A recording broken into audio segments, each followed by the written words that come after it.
Students, आज हम solve करेंगे ईडीटीए के न्यूमेरिकल्स सिंपल ट्रिक्स से। सपोज न्यूमेरिकल प्रॉब्लम है, 1 ग्राम CaCO3 को डिज़ोल्व किया है HCl में और सॉल्यूशन को 1 लीटर डिस्टिल वाटर के साथ मेकअप कर लिया।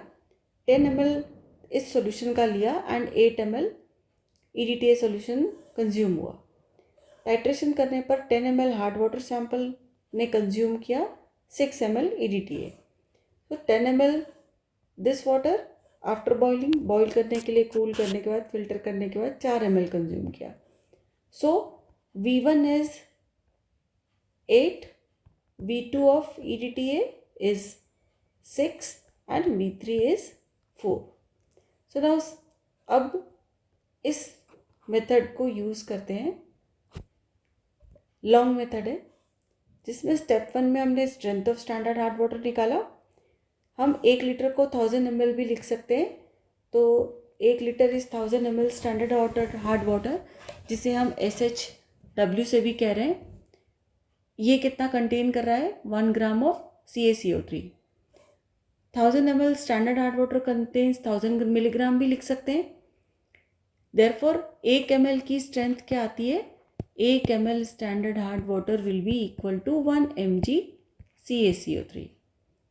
अब स्टेप 2 क्या है, जिसमें हम EDTA की स्ट्रेंथ निकालते हैं। इस स्टेप को हम स्टैंडर्डाइजेशन ऑफ EDTA कहते हैं।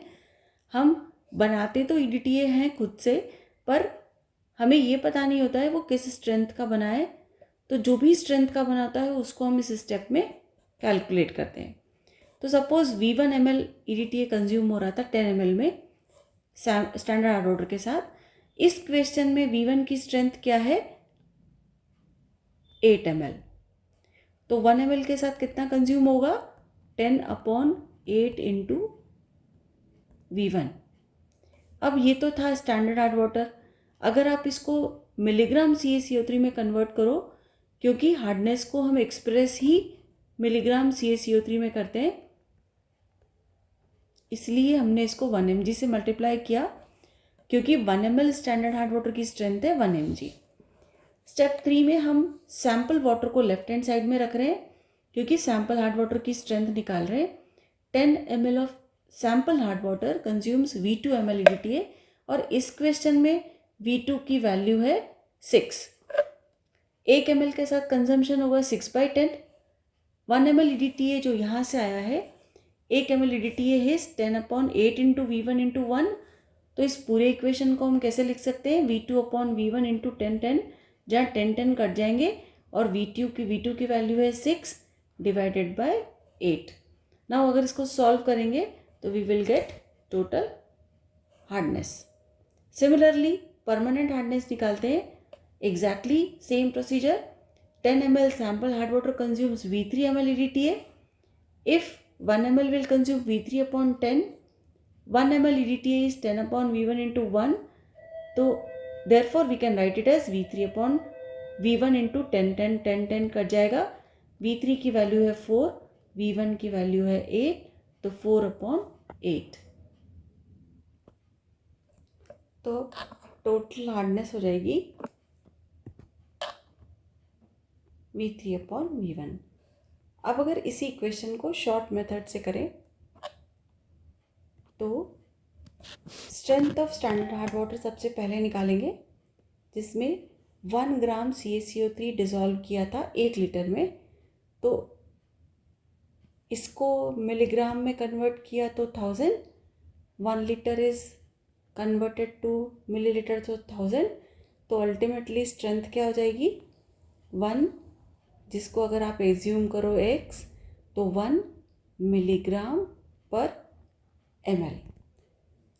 यानी अगर क्वेश्चन में स्ट्रेंथ ग्राम पर लीटर में दी है तो वही मिलीग्राम पर ml में होगी, और हमें क्वेश्चन में वही सब्स्टिट्यूट करना है। स्टैंडर्ड हार्ड वाटर का जो वॉल्यूम है वो है 10 ml।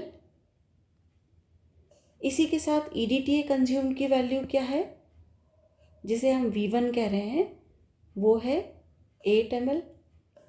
सैम्पल हार्ड वाटर का S2 है, जिसका 10 ml लिया और 6 ml कंज्यूम हुआ है। बॉइल्ड सैम्पल हार्ड वाटर लिया है 10 ml और उसके साथ जो EDTA का वॉल्यूम कंज्यूम हुआ है वो है 4। तो अब जो टोटल हार्डनेस का फॉर्मूला होगा वो V2 upon V1 multiplied by S1 upon S2 multiplied by X into 1000, इससे जो आंसर आएगा वह ppm में हार्डनेस आएगी। यहाँ X क्या है? Strength of standard hard water, जो इस क्वेश्चन में 1 है। V2 यहाँ पे है 6, V1 है 8, S1 है 10, S2 है 10। अगर S1, S2, S3 तीनों की वैल्यू सेम आती है तो ये वैल्यूज़ कट जाती हैं और हमें क्या मिलता है? V2 upon V1 into X into 1000। इसी तरह से परमानेंट हार्डनेस को हम कैसे डिटरमिन कर सकते हैं? सिर्फ V2 की जगह V3 आ जाएगा, V3 अपॉन V1 और यहाँ S1 upon S3 into X into 1000। अब जो आंसर आएगा इसको सॉल्व करने के बाद वो होगा परमानेंट हार्डनेस।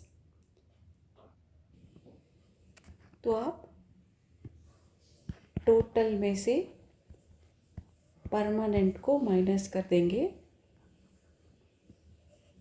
तो आपको टेम्परेरी हार्डनेस